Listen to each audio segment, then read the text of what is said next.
Hello everyone, आज हम सुनने वाले हैं एक रोमांटिक स्टोरी। तो चलिए शुरू करते हैं एपिसोड 1।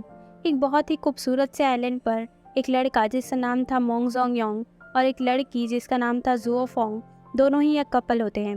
दोनों अपनी शादी का फोटोशूट करा रहे होते हैं कि तभी लड़के को बार बार कॉल आ रहा होता है। जुओ फोंग पूछती है कि किसका कॉल है, तो फिर मोंग जोंग योंग बोलता है कोई नहीं, मेरे मैनेजर का कॉल आ रहा है। जुओ फोंग बोलती है ठीक है, कुछ इंपॉर्टेंट होगा, तुम कॉल रिसीव कर लो, हम थोड़ी देर के बाद फ़ोटोशूट करेंगे। मोंग जोंग योंग उसे ठीक है कहकर वहाँ से चला जाता है। वहीं हमें दूसरे सीन में दिखाई देता है कि एक बहुत ही हैंडसम सा डैशिंग सा बाइकर बाइक को रोड पर तेज़ी से चला रहा होता है। फिर हम देखते हैं कि मोंग जोंग योंग जो साइड में आकर कॉल पिक करने आया होता है, वो कॉल आंसर करता है और कहता है हेलो डार्लिंग। सामने से एक लड़की की आवाज़ आती है जो कहती है कॉल क्यों नहीं उठा रहे हो। तो मोंग जोंग योंग बोलता है सॉरी बेबी, मैं मीटिंग में बिजी था। यहाँ हमें पता चलता है कि मोंग जोंग योंग ऑलरेडी किसी और लड़की के साथ रिलेशनशिप में होता है। तो सामने से एक लड़की की आवाज़ आती है कि मीटिंग में हो या कहीं और हो। मोंग जोंग योंग रिप्लाई करता है कि मीटिंग में ही था मैं। ये सुनते ही लड़की कहती है अच्छा, अपने पीछे देखो। ये सुनते ही जब मोंग जोंग योंग अपने पीछे देखता है तो सामने उसी फ़ोन वाली लड़की को देखकर हैरान हो जाता है। उस लड़की का नाम पेपे होता है। मोंग जोंग योंग उसे देखकर कुछ कह ही नहीं पाता कि तभी हम देखते हैं जुओ फोंग जो कॉफ़ी शॉप में कॉफ़ी लेने गई होती है, वो कॉफ़ी शॉप से बाहर आ जाती है और दो जन को लड़ते हुए देख रही होती है। वो दो जन मोंग जोंग योंग और पेपे होते हैं। उन्हें लड़ते हुए देख जुओ फोंग उनके पास जाती है और उनसे पूछते हैं तुम दोनों क्यों लड़ रहे हो और ये लड़की कौन है। तो वो लड़की मतलब पेपे बोलती है मैं इसकी गर्लफ्रेंड हूँ, तुम कौन हो। तो जुओ फोंग हैरानी से मोंग जोंग योंग की तरफ देखने लगती है। मोंग जोंग योंग सफाई देने के लिए अपना मुंह खोलता है लेकिन कुछ बोल ही नहीं पाता, वो सिर्फ हकलाता रह जाता है। तभी जुओ फोंग गुस्से में मोंग जोंग योंग से उसका फ़ोन मांगती है। मोंग जोंग योंग ना चाहते हुए भी उसे अपना फ़ोन दे देता है। उसका फ़ोन लेकर जुओ फोंग लास्ट कॉल देखती है और उसी नंबर पे कॉल कर देती है कि तभी पेपे का फ़ोन रिंग करने लगता है। तभी जुओ फोंग को समझ आ जाता है कि उसके मैनेजर का नहीं, पेपे का ही कॉल आ रहा होता है। जुओ फोंग को बहुत गुस्सा आता है और वो मोंग जोंग योंग को देखकर कहती है ये तुम्हारे मैनेजर का कॉल है। ये कहकर वो मोंग जोंग योंग की बिना किसी बात सुने वहाँ से जाने लगती है। तभी मोंग जोंग योंग उसे रोकने की कोशिश करता है तो जुओ फोंग उसे एक थप्पड़ मार देती है और वहाँ से चली जाती है।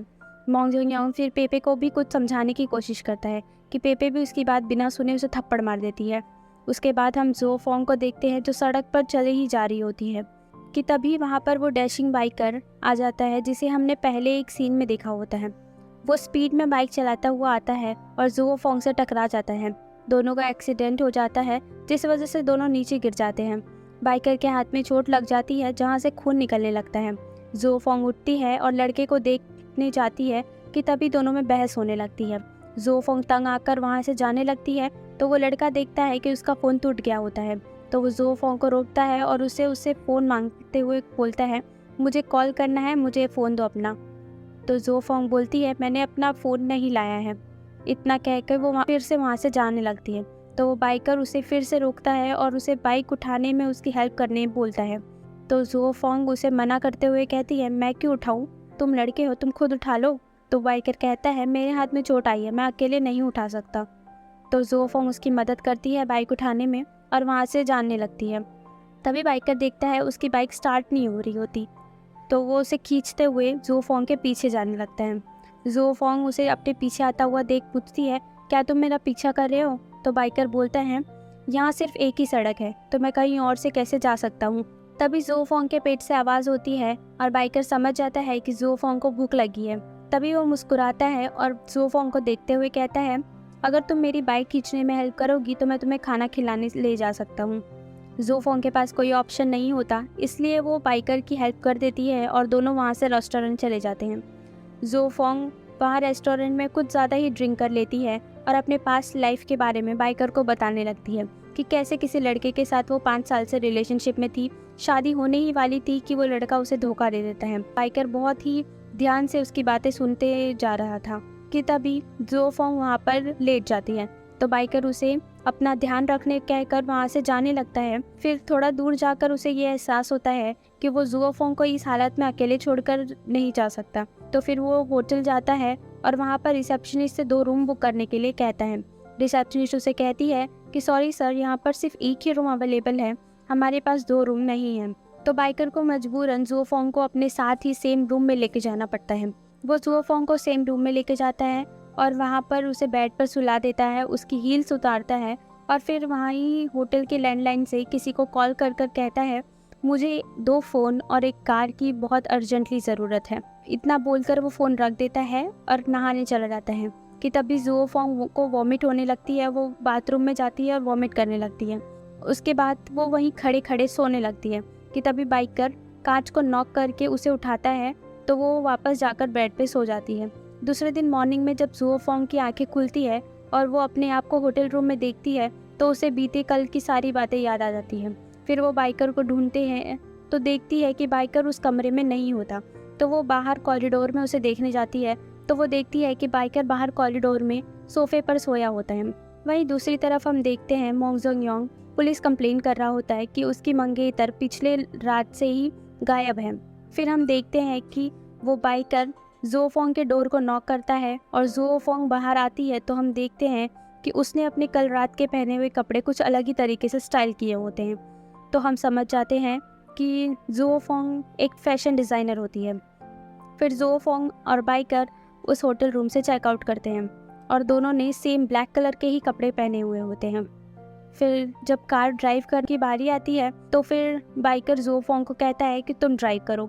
ज़ुओफोंग उसे देखने लगती है और कहती है मैं। बाइकर कहता है हाँ तुम, क्योंकि मेरे हाथ में चोट लगी है, मैं ड्राइव नहीं कर सकता, तो तुम ड्राइव करो।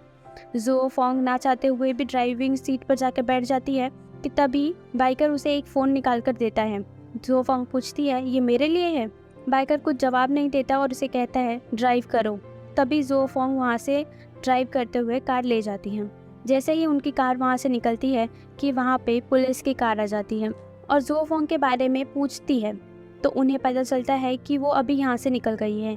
तो पुलिस ज़ुओफोंग की कार का पीछा करती है और ज़ुओफोंग से ड्राइविंग लाइसेंस मांगती है, लेकिन उसके पास उसका पर्स नहीं होता, तो इसलिए वो उसे ड्राइविंग लाइसेंस नहीं दे पाती। पुलिस उन दोनों को अरेस्ट करती है और उन्हें पुलिस स्टेशन ले जाती है। वहाँ मोंग जोंग योंग आ जाता है और वो ज़ुओफोंग को परेशान करने लगता है। तो बाइकर उसकी हेल्प करता है और ज़ुओफोंग की बेस्ट फ्रेंड भी वहीं आ जाती है जिसका नाम चिंग चिंग होता है। वो मोंग जोंग योंग को बहुत मारती है और उसे वहाँ से भगा देती है। तभी चिंग चिंग बाइकर को देखती है और पूछती है क्या तुम सोंग लिंग हो। तो बाइकर मना कर देता है और वहाँ से जाने लगता है। ज़ुओफोंग उसे रोकती है और उसे पैसे रिटर्न करने के लिए चिंग चिंग का फ़ोन लेती है, मगर उसके फ़ोन में चार्ज न होने की वजह से वो स्विच ऑफ होता है। तो ज़ुओफोंग कहती है तुम अपना नंबर दो, मैं तुम्हारा पैसा रिटर्न कर दूंगी। पर बाइकर बिना कुछ बोले वहाँ से चला जाता है। उसके बाद चिंग चिंग फैंग को अच्छा फील कराने के लिए उसे क्लब ले जाती है। वहाँ दोनों बहुत एंजॉय करते हैं और चलते चलते दोनों ही एक प्राइवेट पार्टी में चले जाते हैं। वहाँ उन दोनों को एक क्यूट सा लड़का मिलता है जिसका नाम सोउ लिन होता है। वो चश्मा पहनता है, इसलिए चिंग चिंग उसका नाम 4 आइज़ रख देती है। और उसके बाद चिंग चिंग फैंग को सोंग लिन के बारे में बताती है कि सोंग लिन वही बाइकर है जो उसे आइलैंड पे मिला होता है। वो एक बहुत ही बड़ी कंपनी जिसका नाम वॉम फेंग कंपनी होता है उसका CEO रहता है। उसके बारे में अफवाह होती है कि वो एक एक्ट्रेस जिसका नाम लूना होता है उसे डेट कर रहा होता है। तभी हम लूना को और सोंग लिन को देखते हैं जो प्रेस कॉन्फ्रेंस अटेंड कर रहे होते हैं। वो दोनों जन अपने ही बिजनेस पार्टनर्स होने का कॉन्ट्रैक्ट साइन कर रहे होते हैं। तभी 4 आइज़ चिंग चिंग को घर ड्रॉप करने के लिए पूछता है। चिंग चिंग उसे हाँ बोलती है और उसके बाद चिंग चिंग फैंग जाकर 4 आइज़ के कार में बैठ जाते हैं। फैंग बोलती है मुझे मेरे ऑफिस ड्रॉप कर दो। जब वो ऑफिस पहुंचती है तो वहाँ पर उसके सारे डॉक्यूमेंट ज़मीन पर बिखरे पड़े हुए होते हैं। ये देखकर वो हैरान हो जाती है और वो वहाँ पर जाकर मोंग जोंग योंग को कॉल करती है, लेकिन मोंग जोंग योंग उसका कॉल नहीं अटेंड करता, तो वो परेशान हो जाती है। तब हम देखते हैं लूना और सोंग लिंग को कॉन्फ्रेंस रूम से बाहर आते हुए। लूना सोंग लिंग से पूछती है क्या तुम मेरे घर आकर ड्रिंक करना चाहोगे। सोंग लिंग हैरानी से लूना को देखने लगता है तो लूना कहती है अरे मैं मजाक कर रही थी।